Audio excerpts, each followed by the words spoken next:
Enough! I am a god.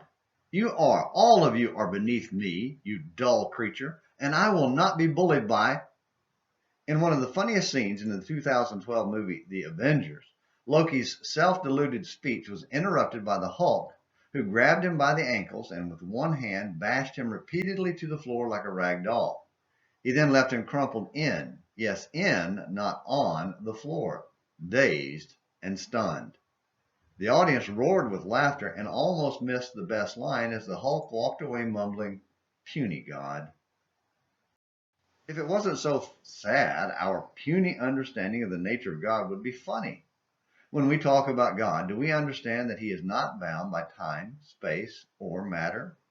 Do we realize that, as Einstein's theory of relativity predicts, the fact that time, space, and matter are interrelated and came into existence at the same time requires a creator who is not bound by time, space, or matter? Yet we say God does not exist, or if we believe he exists, then we make him a puny God like Loki. 3,000 years ago, Solomon knew that Yahweh, the great I Am, was nothing like the puny gods of man's making.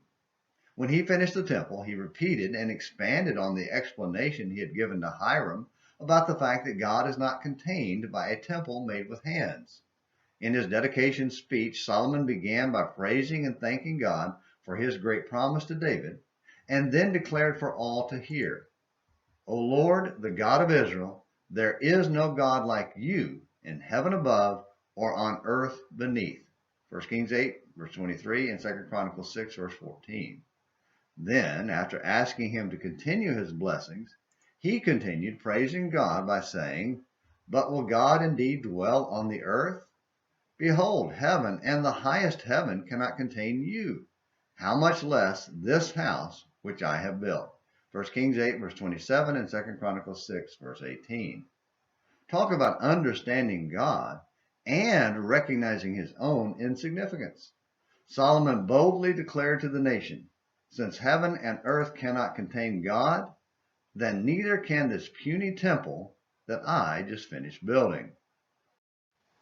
What about us?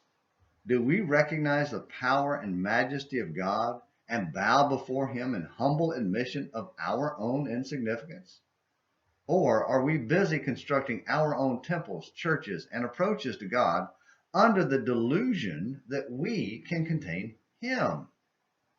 Do we worship Yahweh, the great I Am, or some puny cartoon version? Think carefully before answering. Thank you for watching Morning Minutes in the Bible. Until next time, this is James McClenny hoping you have a great day.